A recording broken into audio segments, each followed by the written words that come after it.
Welcome, everyone, to the Pick Six podcast, where we discuss the biggest stories in college football. I'm your host, Chris Chang, and as always, please like, comment, and subscribe to the channel if you haven't already. Be sure to send us your story ideas to thepick6guys@gmail.com. Address in the description below. Big welcome to all of our subscribers, guys. We've got a family friend coming back to join us once again. Guys, everyone, welcome Rudy Tamarchio back to the show. Rudy, welcome, my man. It is so good to have you back. Listen, I don't want to pour salt in the wound. I feel like it's been 48 hours. We've had some time. I think I've moved to the acceptance phase. I'm not sure this is going to be a test. I'm hoping this doesn't trigger me, but wanted to get your thoughts because I haven't spoken to you yet about the game. What were your thoughts? How are you feeling? Are you recovered? Are you still, what stage of grief are you in right now? The voice is recovering, which is good. I will say though, I walked out of the stadium with a smirk and a smile on my face, mostly because of a couple reasons. Like there are no moral victories for sure, but it Mm-hmm. was just so nice to see this program back where it belongs, which is competing for national championships. And I think with all of the crap that we heard leading into it about how Miami was gonna get blown out and that they shouldn't have been there, they're not as good of a team. Like I think it was nice to see that all of us, what we expected Miami to do, Yeah. came to fruition for the most part. It was a close game, and all you can really ask for at the end of the day is to have the ball with less than like almost no time left and a chance to win the national championship, and it was all there. So I Yeah. don't feel good about it too Yeah, much. I made a post like before. I was like, listen, like I'm not sure if you saw it, but I was basically it's in so many words, just like, hey guys, we're getting more than we expected this season, and the fact that we're here is victory enough. I'm still struggling to swallow that pill a little bit. It was easier said at before the game than to see what happened at the game, but 48 hours later, um, it is what it is. You know what I mean? You really can't change sports. I think now as an adult, a 40 something year old, you learn to take losses a little bit differently. And you're grateful at seeing what we've seen over the last 20 years to see us get to here. And also know that this isn't, I mean, I'm not sure how you feel, but I feel like this isn't a shot in the pan. This isn't like a one and done. I think this is actually just the beginning. Well, technically last year was really the beginning, right? And the catalyst for this program to get back on that national stage and to be mentioned with the Ohio States and the goddamn Notre Dame and Alabama's and all those SEC teams. Looking back at the playoff run that we've had, what are your thoughts on Mario and the staff building this team? Because we kind of saw it last year bringing Cam Ward in and bringing in certain pieces, but you really saw it this year with a lot of the guys that he brought in, Jacoby Thomas, Zachariah Poyser, Keontae Scott, just some guys that they brought in that just not only were plug and play, but that really elevated the program. What are your thoughts on what Mario and the staff has done this year? I feel the same way you do about how this isn't the end of something. This is just the beginning. I think like when you look back at this 20 years ago, when we dealt with like a Fiesta Bowl loss, like other than the consequences around that game that happened, it just Miami was so used to winning and being on top that like any loss of any kind felt like, an absolute disaster and the end of the Yeah, world as we know it. And it's such a different circumstance given how much this fan base has suffered for the past 23 years. But the way right. this playoff run came out showed me something, there was something glaringly obvious. And it's something that I think we noticed early on in the year. Cristobal and his staff have built this team to play for national championships and to play against the most elite college football teams in the country because they did it as we've been saying ad nauseum all year. It's in the trenches. It's with the big guys. It's playing fast. It's playing physical. It's playing downhill. That style of football will win you a ton of games. And I think what this showed us is, when you look at conference schedules and you look at just what the landscape of college football is, Miami played the toughest road to get to the championship game. They had to Yeah, go I to agree. Texas A&M. They had to play Ohio State in a neutral site that they've had a lot of success in, and everyone thought Ohio State was a juggernaut to win it all. You had to go beat a really hot Ole Miss team that had a pretty good defense and probably the best offense in the country this year. And then you go out and you play an Indiana team that was just absolutely red hot, and you were within 30 yards of winning the national championship and beating that team. You held them to 20 points. The block punt was obviously, just a brain fart on our coverage team, on our blocking scheme. And That's all you can really say. That team is built. There's nothing that was crazy play calling. Like, yeah, Shannon Dawson went into his bag a little bit and did some different things to try to inspire and ignite the offense. But like, this team was built to succeed against anybody. It's not Yeah. susceptible to schemes. No, no, and I honestly believe like I don't want to. I probably will ping pong because you and I really haven't had a chance to really go in depth in the game. So pardon to the viewers and anyone who is triggered by the national championship. But I going back, I haven't been able to watch the highlights. I haven't been able to watch the condensed game yet. But just recollecting on my memory, it wasn't like Indiana was this juggernaut coming into here that like this big baddie or like a old school Nick Saban team that there was fear struck in. I was like, I really felt like coming into this game, we could compete in the first half. I mean, minus our offense, I thought we were competing and it was a competitive game. I think we were just basically waiting to kind of get that offense clicking. And it's not a surprise. And I think like I said, you look at the 20 years leading up till now, there's been so much disappointment. There's been so much letdown that you kind of felt like, oh, the shoe's going to drop at any moment, right? Like at some point, the shoe's going to drop. I mean, at least for me as a Hurricane fan, I was like, okay, when does the shoe drop? Is it against Texas A&M? Is it against Ohio State? Is it against Ole Miss? It looked like almost Ole Miss, right? Like I was like, oh my god, here's the shoe's going to drop. Now we're going to lose in the freaking semis. And then we get to the finals, and it's like, wow, it's like I don't know. I'm like, we've really built this team really well. You know, you look at last year's squad, and it's just the secondary is abysmal and is absolutely the weakest link. And fast forward to this year, and it's like, no, it's one of the strongest units on our team, you know, and one of the units you have the most confidence in, you know what I mean? And so to see the game go the way it did, and I said it in my recap after the game, I was just like, I don't feel like Indiana won it so much as Miami lost it. I mean, you look at like, and it's funny. Amon Richards was talking about this on Games Inside. He's like, how many times do you see a punt block get returned for a touchdown? Like in the scheme of football and in the grand scheme of it, like it's probably one of the lowest percentages of plays to happen in a game. You know what I mean? So it's like, of course it's gonna happen in the national championship. Even even more so when the team that blocks the punt is running punt safe. Yeah, They ran 4 they run yeah. 4 guys up the line, and, like, as a Miami fan, we've all seen, like, Alex Bauman this year, Oh and my God. I I always don't want laugh to 'cause, pick like, on the kid. I don't want to pick on no, the kid, but it's not like, about picking on him. no, It's no, not I'm about picking on agreeing him. with you. I'm with you. Yeah, I'm not a fan. I'm not a fan. it's just one of those things where, like, you've seen offensive plays all year where he whiffs a block, and it doesn't mean the play always gets blown up. Like, sometimes a play is successful, and you look back at it and go, "Man, 87 totally missed that block, and we still got a first down on that play." Yeah. And watching that replay, I don't know if maybe his eyes closed for a second or something, but I was just like, if you just throw your body in front of that guy, you don't have to hold him. You just have Yeah. to like jump in front of him and let him run you through. The extra split second that it takes for him to go through your massive human body is enough time for that punt, Dylan Joyce, to get out of the way. Whether it's a good punt, a bad punt, doesn't matter. It just needs to be gone. And I know we talked about this briefly off camera like a day or two ago, but I think the most gut wrenching part about it is that that was 4 plays after what was going to be a trick play set up by Yeah. Miami on the return. And that It's kick was just so far, they couldn't run it. no, and to me, it's like going back to like Bauman really quick. It's just like I'm pretty sure it was Kamara who was the one who had the block. And Yeah. he is their stud guy. That's like their Ruben Bain or their Akeem Mesidor, right?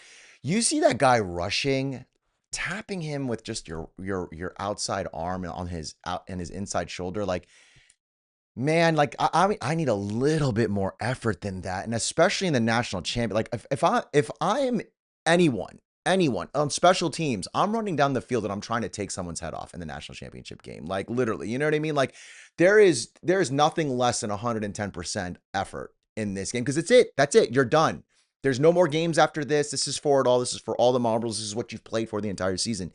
And just to see that effort. And again, I know I'm harping on one play, and there's an entire first half of dysfunctional offense that we could probably nitpick. But like again, when you look at the game of football, it is a game of inches and a game of one play. It only takes one play to turn the tides, to turn the results in a game. And that was just something that I was just like, damn. So going back to it, I'm like, I look at this team that Mario assembled, and I'm like, damn, man, I'm like, we had, I think we had the team. Like, there's this narrative of Carson Beck being a bust, being unreliable, but like the guy I mean, he had a bad night, right? Overall, but 74% coming into the game, he's a great quarterback.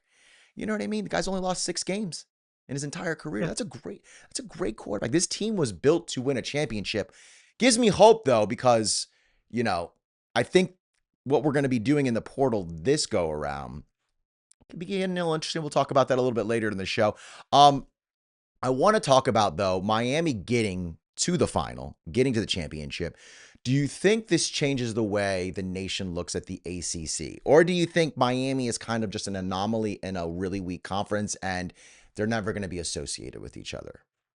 Here's what. Well, first off, let's say that maybe one of the bad luck charms is that Miami added an extra flag to its cheerleading staff. So after every touchdown, you saw the U flag, you saw the MIAMI, and then they had an ACC flag at the end. And as soon as I saw that from our first, Mark Fletcher touchdown, it's like, Right. get that flag out of here.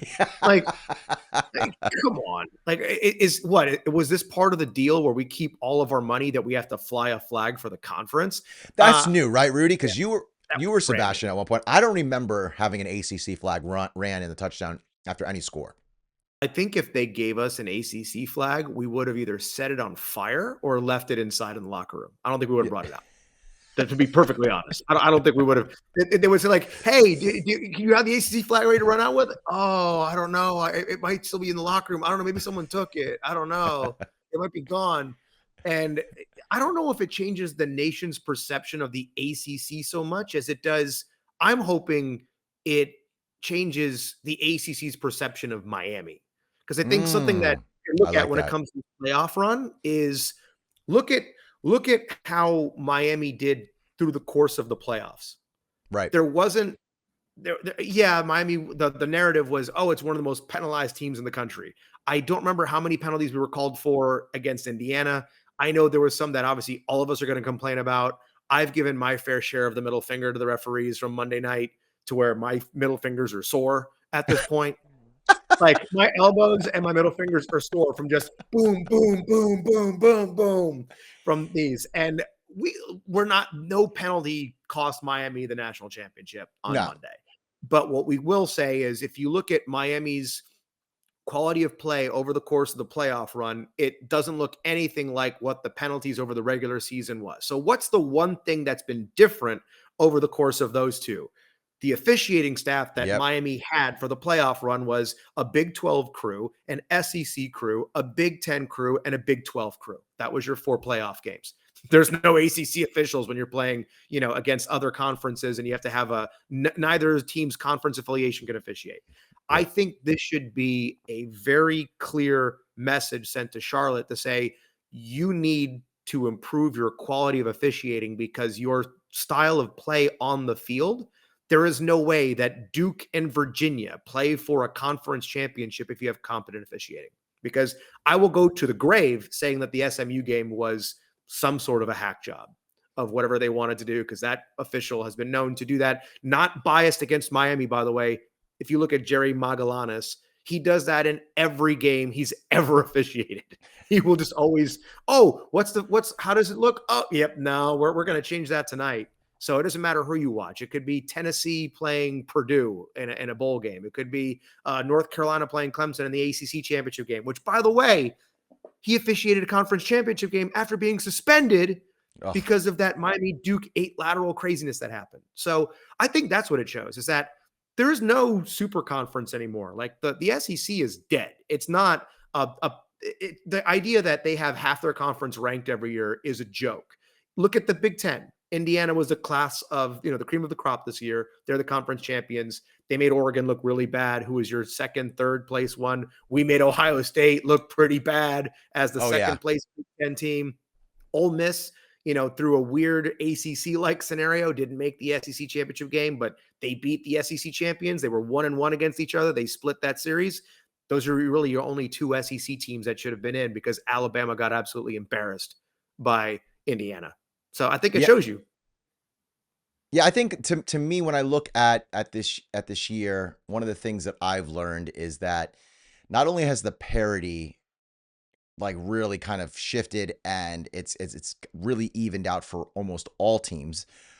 But that again, we talked. I think you and I talked about this last season, and I've talked about it this season a little bit. But we've really got to bring in and fix this scheduling, because you've got these teams that look really, really good right during the season because they're playing within their conference, but that can mask a lot of issues within that team and within that conference. And you take the Big Ten for example, like Ohio State, like they're a good team. Indiana, they're a good team. Oregon, they're a good team. But are they these juggernauts? Because like I think what everyone is trying to do in the national media is try and recreate what the SEC was, and create what Nick Saban was. So is Kurt Signetti the next Nick Saban? He might be. I mean, he's very good. I mean, his record would kind of allude to that. But when you kind of go through with the fine tooth comb and you look and you're like, yo, like half of Indiana's team should be playing in the NFL like 4 years ago, not even today, right? So it's like, yeah, I mean, you got a bunch of 27-year-olds playing an 18-year-old. I mean, I mean, who was number 8? Was that Black or was that Hemby? I forgot. But I'm thinking, I think Black was 8 and Hemby was 1. yeah, because like, yo, Black, like the dude looks 43. Like, did you see when do you see him in that post game interview? The guy literally looks like he's like, I'm like sitting here wondering why he's still standing up after his like 18-year-olds are hitting him. I'm like, well, it's because you're a grown ass man. Like, it's like Yeah. you're already built for the NFL. So it's like when you're looking at college football overall, you see Oregon get blown out. It's like, well, was Oregon a really good team? Well, we don't know because they really didn't play anyone out of conference, right? Like when you look at their schedule. Ohio State was tested by Texas, but then again, you at first when you look at that game, you're like, oh man, well, okay, maybe they're legit. As the season goes on, you see Texas go down to Florida. You're like, okay, I'm not sure about that. Oh, you know what I mean? And so to me, I really think college football, if we're not going to get, if we want to keep the playoffs small, we want to keep the regular season important, we've got to get rid of these cupcake schedules. Conferences, Power Four conferences need to play each other, and it needs to be level. It can't be like, Ohio State goes and plays Wake Forest and say, oh, well, we played an ACC team. Well, no, you really didn't. You know what I mean? Like, you got to play an upper echelon team. And so we can kind of get a better gist, because to me, the biggest issue with college football right now in the CFP is it's still based on rankings, and Mhm. rankings are so subjective, and they're so easily, you can poke holes in them as the year goes on, that are we getting the best teams in, right? Like, what do you think? What do you think you've learned besides the fact that officiating could be better? But what do you think you've learned from this season in college football? I would say, I mean, it's something that we've been talking about for years now. It's like you talked about this narrative of saying that certain brands have more weight than others, when really that just doesn't matter anymore. Like, I think something that we've all kind of beat our heads against the wall with this year is watching the style of football that's being played. And for a long time we were delusional when Miami wasn't that good. We get Yeah, like a pretty decent run. We'd start watching everybody saying, "Oh, we could beat their ass. We could beat them. We could beat them." yeah. This year it was true. No, This year we exactly. watched that style of play, and like I remember that Ohio State Texas game and thinking, I don't know if either of these teams are really that good. Yep, Or the Alabama Florida State game to start the year was a perfect example. yep. When they said, "Oh my God, Florida State's back. They beat Alabama." I remember watching that game from Orange Beach, Alabama, where I was working at the time for an event, and thinking to myself, I don't know if Florida State is back. I just think Alabama either didn't want to be there or is just not that good. And at the end of the year, they put together a good, SEC season Yep. to then get annihilated by Indiana in that final game. And they kind of reverted back to what they looked like against Florida State, which was Ty Simpson running for his life and nobody being able to stop Exactly. a team that was, half the size of them. So I think it just goes back to like your eyes don't deceive you. It's okay to change your opinion from week to week. Like the idea that things can't fluctuate so much because you decide to put the majority of two conferences in the top 25, they have to stay that way. And that's a Yep. quality win. Like, let's go back to the Notre Dame examples of saying, like, what's a quality win versus a quality loss? And Exactly. it's just a big circle jerk in that way. And I think that's what we've learned is that the product that you see on the field means more than what the sticker on the side of the helmet is. I mean, Yeah. Miami, yeah, they lost 2 games, but no, Miami, even with the loss to Indiana, they have not lost a game by more than 7 points in like 3 years. Yeah. And not only that, but like I think you and I even talked about the Clemson LSU game. Remember, we were like, both of these teams look garbage, right? Remember at the beginning of this year? Timmy Jimmy fight. Yeah, it was the Timmy Jimmy fight exactly, and it's like that's why it's like to me, not that, but those are examples though. They're great examples of why teams need to play because I think both Clemson and LSU were basically probably on the same tier this year in terms of their competitiveness in their not only in their conference but on the national scale. And so I'm glad that happened, but at the same time, you watch that game and you're like, okay, we need to let's take that filter of SEC and Dabo off, and what do those teams really look like? And Yeah. from the onset, I was like, we could beat both of these teams, and Yep. sure enough, we showed it. And so it to me, it's proof in the pudding that what Mario is doing, what Mario is building, and his vision is true. And not only that, but it's a success story. Like he's proving it. It takes time, and I think when you throw, I was talking about this earlier in the season with NIL in the transfer portal, and I think we talked about it last year. There's going to be this weird like period of time in college football where everyone's going to try and get their bearings and figure out how to, you know, work the system in the best way they can. But at the end of Hmm. the day, certain things from the past are going to remain true, which is you got to get big bodies. You got to recruit well for the trenches, and then you can go and add through the portal. And you saw two teams. I mean, we're going to see in a year or two what Kurt Cignetti's really made out of, right? Because I think this team was basically built and it was a product of the COVID, you know, era and having older players on. But when you start getting players in who are going to be a more average age of like 20, 21, as opposed to 24, and people can say, like, oh, it's only 2.5 years, Chris, 3 years. That's a major time development wise in your body. That's 3 extra years of physical development that you can go through. That we're going to see that change. But I think what Mario's doing is so unique. And I think Miami is here to compete moving forward. I think we'll be competitive next year. Speaking of which, a lot of people have already, I mean, it's the body hasn't even had rigor mortis yet, the 2025 season. And people are already putting out their way too early top 25s for 2026, which to me, I'm like, guys, we haven't even figured out what's going to happen in the portal with these two teams, like the Miami and Indiana, let alone the rest of the league. And people are going to try and pillage our roster, I'm sure. But what are your thoughts on where Miami is being ranked, and what are your thoughts on people putting Miami where they put them in their not so early rankings?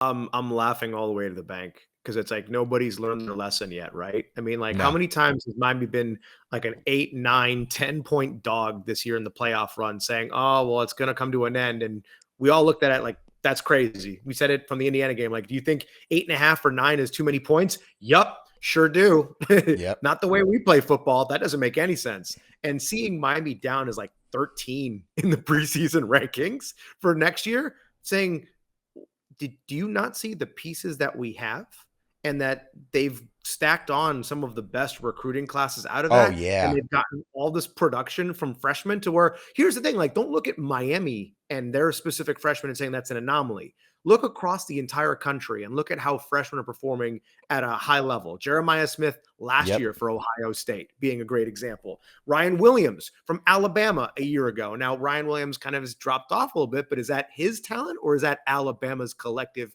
team that's having him struggle as well? There's a bunch Right. of pieces where I don't see Malachi Tony, as long as they stay healthy, I don't see Malachi Tony having any issues anytime soon. You're about to put Jackson Cantwell in CC Maui Noah's spot at right, like right guard or right tackle. And Yep.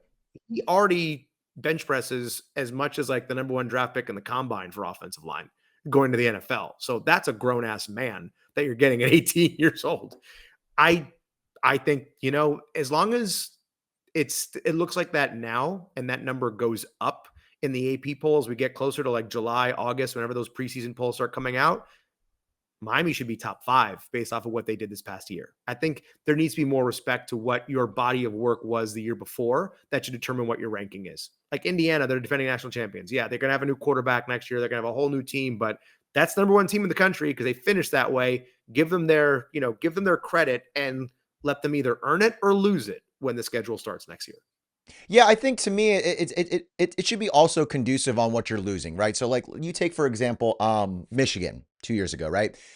Michigan had a bunch of super seniors and a bunch of seniors on that championship team, and you knew that the next year it literally was not going to be the same team because of the amount of pieces they were going to lose. So when they dropped in the rankings, especially in the post and then and going into the subsequent season, it made sense that even though they won the national championship, if you would put them in a 10 through 15 spot, yeah, like that's like we're going to respect the fact that you won the championship, but we also understand the amount of pieces you're losing. It would be almost impossible to have the same production or success rate.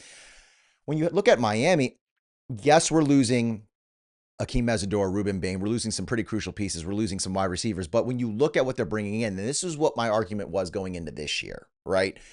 Everyone was like, oh my God, they're losing Cam Ward. They're losing X. Like, how are they going to replicate that offense? And while, again, I'm not even going to remotely say that this offense is comparable to the offense we have with Cam Ward, but was it this steep drop off that everyone thought we were going to have? Was it this stagnant offense that everyone thought we were going to have? No, I mean, we were averaging for the most part in the season over 30 points a game, which I think is pretty good. You know what I mean? I think if you're Yeah. averaging over 31 points a game, you're golden, especially when you're holding teams to less than 14 and 10 points a game.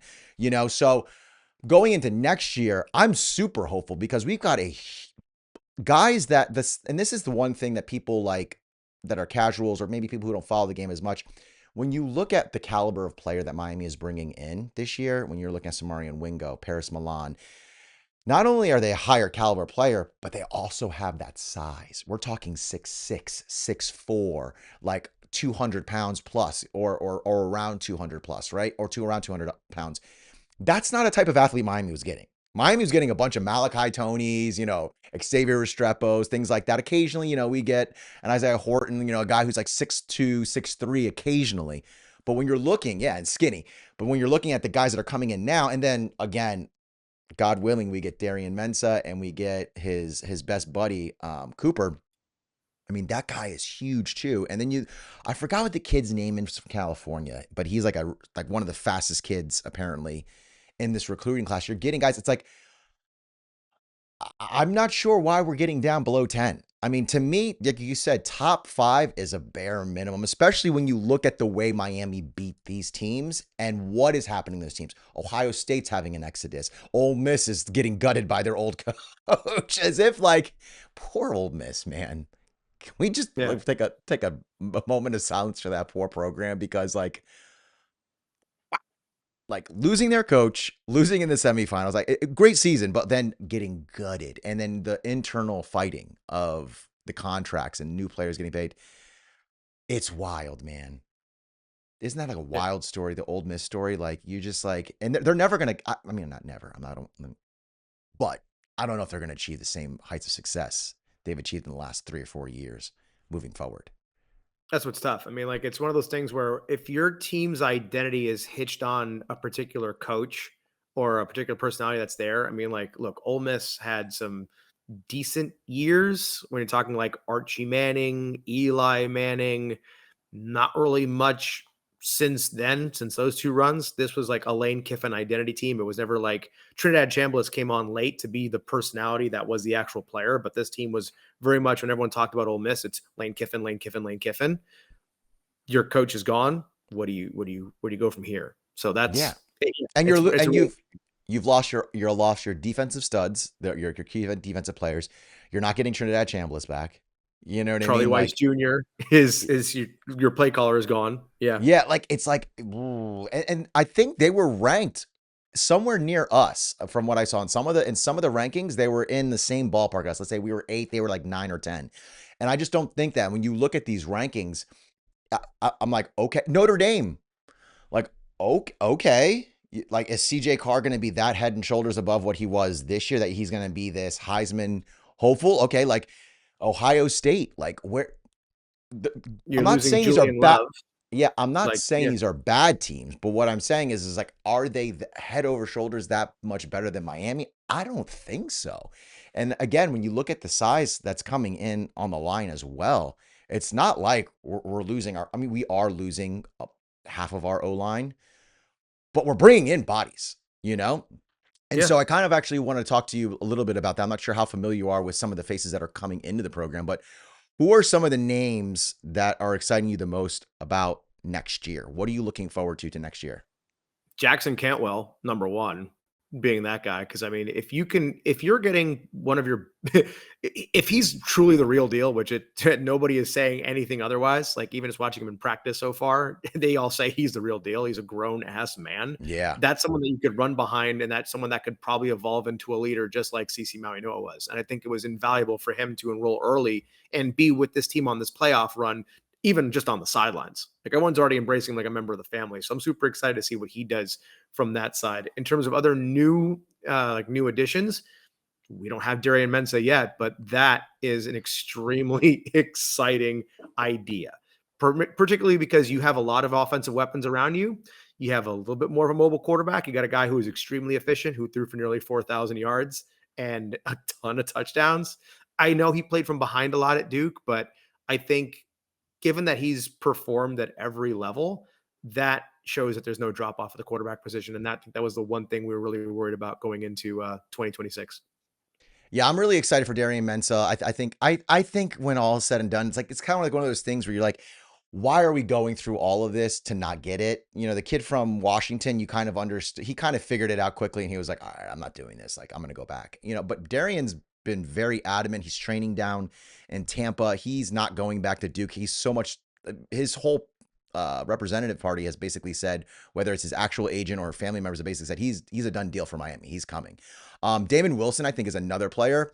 He's that edge rusher from Missouri, who I think will be a great fill-in for Akeem Mesidor, or I don't think he'll bring the same presence as a Reuben Bain, but I think he'll definitely be a great like replacement for Akeem Mesidor and re-upping that D line that we'll need. And so I think again, portal's not closed, it's not done, but I'm excited for this young class. I think next year we're going to see, and we kind of have no choice that there's only one portal now. There's not going to be a portal um, later in the spring. So I think we're going to see a lot of freshmen next year show up, show out, and again, I told people in the preview for this season, watch out for Malachi Tony.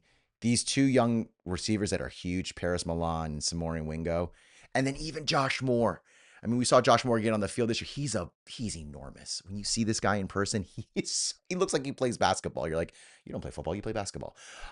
So I'm really excited for our wide receiver core next year, especially if we get Mensa, because I think I don't again, it's like everything's moving up and down. It's like I think our offense was a little struggling this year. I think we're going to go back to being a dominant offense again. And then our defense just needs to like hold a team to no more than like maybe 17, 18 points a game, you know, and then we can win. I think we can be back to the national championship. Before we wrap this up, Rudy, I kind of want to ask you this one question. What is your favorite memory from this season? Like what would you say out of all the games, if you can go back and think about them, what was like, man, like I'm never going to forget that from the 2025 season. It's the Ohio State game. I mean, I think just getting that off our back Yeah, after so many years of dealing with it. I mean, look, I know it has nothing to do with the kids on the field, nothing to do with them. A lot of them weren't alive when that game was played. But the exactly. fact that you're back in that stage and to do it the way that they did it, like Yeah. you're playing against one of the best wide receiver in college football. He's gonna get his. Um, for Miami to come in and just physically push them around all game. You eliminated every, you know, every assumption that people say about Big Ten football. Oh, we have the biggest offensive lines. We push everybody around. We're unblockable on defense and nobody gets home on our offense. And you just took them out back. Like the game was close, yes, but when you watch like every down of that game, you could see like in their eyes, like, oh my God, I Yeah. didn't know what I was in for. Like, did not know we were in for. And I think that's my favorite thing. Because that game and that win really announced Miami again to say, okay, pay attention here. The A&M game was a little, we don't know what to think. They have to put up more points against that vaunted Ohio State defense. Cool. We'll do it. I think the thing I really love about this year is that the mentality of spot the ball has become like everyone's mantra now. Like Yeah. having a physical team that does that, like I don't care about fans talking smack anymore. It's like it's fine, spot the ball. We don't Yeah. say whatever you want to do. Just let that settle it.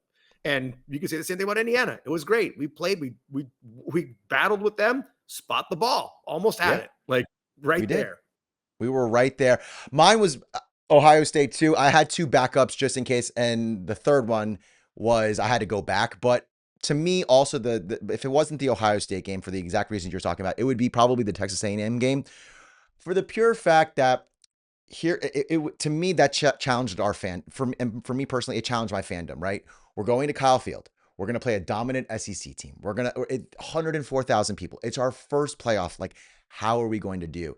And for us to like battle it out and then get that dub with just seconds left, with that pick in the end zone where they could have easily, because we could be talking about a completely different story right now. You and I could be doing 3 weeks of, portal wrap up, of the season. But instead, we're able to focus on the national championship. But then I thought about that and it took me back and I was like, you know what?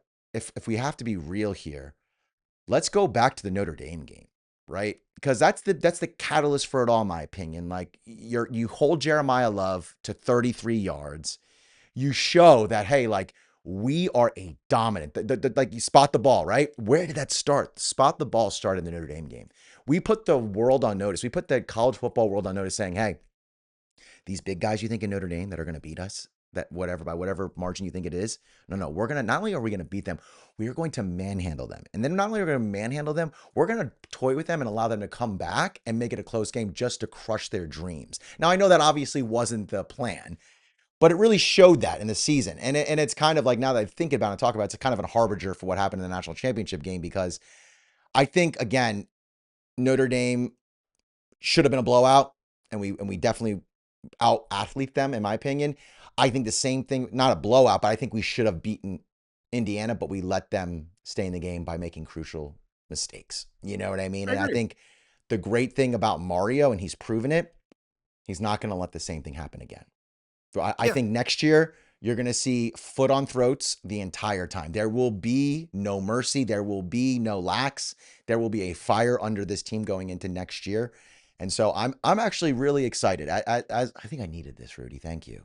This is like a little therapy session to get me over into the acceptance phase. Yeah. Look, you made Jeremiah Love a whiny little baby for the rest of the year because after every playoff one, look, gig 'em Ags. Oh, let go Buckeyes. Yeah, Oh, Indiana made me happy. Oh, yeah, your in-state rival, like the best team in Indiana, made you happy. Great. I'm exactly. sorry you couldn't run for more than 30 something yards. Yeah, I agree It's with you. I think like that was the thing that also felt really great about that last drive, even though it ended in interception. It's like you saw this Miami team do it against Notre Dame. They did it against Florida. They did yep, it against Texas A&M. They did it against Ohio State. They did it against Ole Miss. Like every time they needed a drive late to do something, yep, they got it done. So it felt really good, and was a mistake that was made, but to show that this isn't a fluke. Like we yep. prove this year over year, and like you said, establishing that physical identity. I think like any team can get up for one game and do it. Like we saw at Yeah, 2017 Notre Dame, exactly. they did it over and over and over again. And again, it showed you like all these big bad teams that came through. You beat Florida State, you beat Florida, beat Notre Dame, you beat Texas A&M, you beat Ohio State, all in the same year. You beat the team that beat the SEC champions. Yeah. It's like, And this is a hot yeah, take, but I mean, tell me if I'm wrong. There wasn't a single team that really beat us.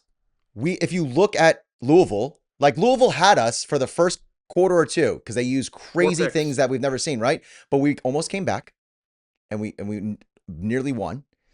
SMU picks galore, right? I mean, there were picks galore in the Louisville game, but the SMU game, you talk about the pick from JoJo that he dropped that bounced off of him, that shifted the game. Then the pick at the end of the game, like those two picks were the reason why we lost. It wasn't like SMU out bullied us and out schemed us.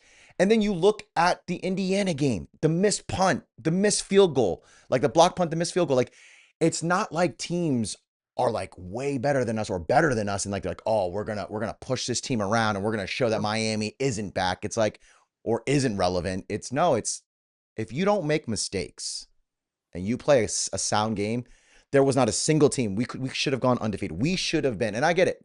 Props to Indiana. They did it. They executed. But it gives me hope for next year, knowing that, hey, if we can just tighten these things up, not make these mistakes here or there, we'll easily be in the national championship and we could easily win it. The thing that makes me smile the most isn't even so much the outcomes of the games as it's become the collective fear among college football fan bases now, where Yes. everyone hates Miami again. Good. I Yep. don't want to take all of it because the kids love Miami. There was a clip, I think it was like one of these high school all-star games out of like California or something like Yes. that. And they were asking like what their prediction was for the national championship game. It wasn't them knowing ball and saying, "Oh, it's going to be Miami." They literally were all like, "Yo, Malachi Tony, he's a baller. He's I him. want Miami. He's him. I want him to win."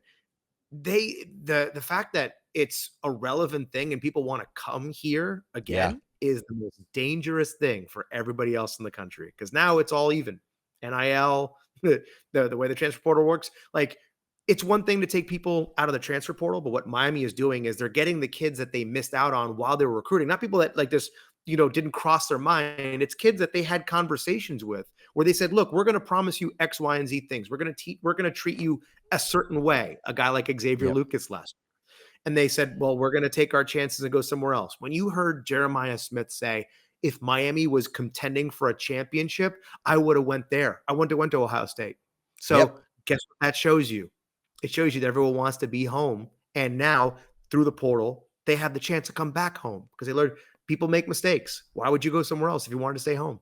Absolutely. And you're going to get playing time. Look at Malachi Tony, true freshman. Fitzgerald, true freshman, making Yeah. plays, like putting their name out there and getting it done.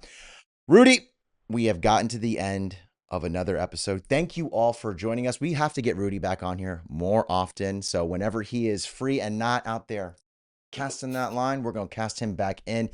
Be good, y'all. Win the weekend. And as always, go Canes.